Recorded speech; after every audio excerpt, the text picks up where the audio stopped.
Welcome back to GM Cryptoverse, where crypto is community. Today, we're going to talk about Ledger's new seed phrase recovery service called Ledger Recover. It has been met with much criticism from some users. But first, some background.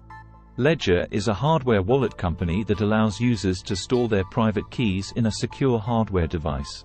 Private keys are a critical piece of information used to authorize outgoing transactions on a blockchain network. They prove blockchain account ownership and acts as a verification stamp over transactions from such account. So, whoever has access to your private keys can control and spend the cryptocurrencies at your address. Ledger and other hardware wallets allow you to perform self-custody over your private keys. Self-custody means you are responsible for keeping this safe. No one else has access to them. However, it could be difficult to remember them in case you lose your private keys, as they are not easily readable by humans. Here is an example of a private key. Self-custody makes your wallet impossible to hack because you're the only one who has knowledge of your private keys. But if you lose your private keys, then you stand to lose access to your crypto. Someone getting hold of them could also unlawfully gain entry to your wallet. To make things simpler to remember, seed phrases were introduced which act as a secret wallet recovery key.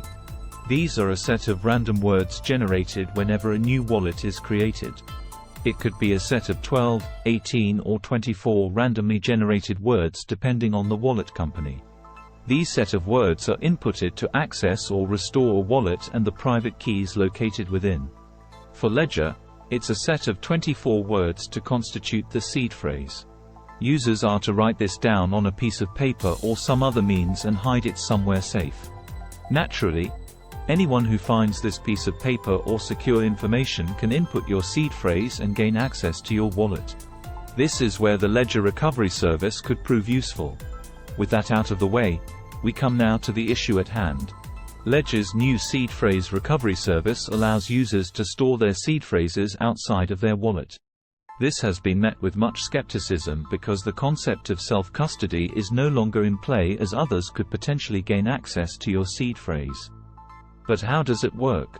This is performed through the optional Ledger Recovery Service, initiated by providing the user's passport or national ID details.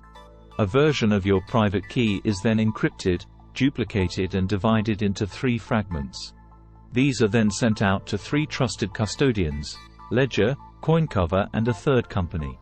Each fragment is useless on its own and can only be decrypted by a ledger. Access to your wallet could be regained when 2 out of the 3 custodians send back the encrypted fragments to your device.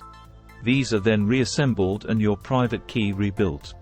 To repeat, the service is totally optional, with a $9.99 monthly fee, and may only be approved on a user's ledger.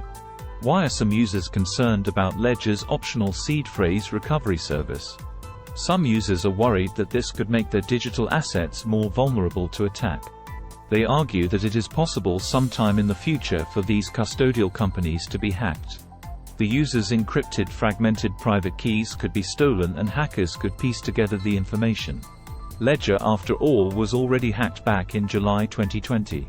The personal data of over 270,000 customers were compromised, including over 1 million emails.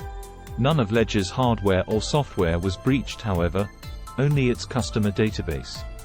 What should you do if you are considering using the Ledger Recovery Service? If you are considering opting in, then you should carefully weigh the risks and benefits. The service could make it easier to recover your cryptocurrencies if you lose your hardware wallet or seed phrase. However, it could potentially make your cryptocurrencies more vulnerable to attack. Ledger, however, states that this is not possible.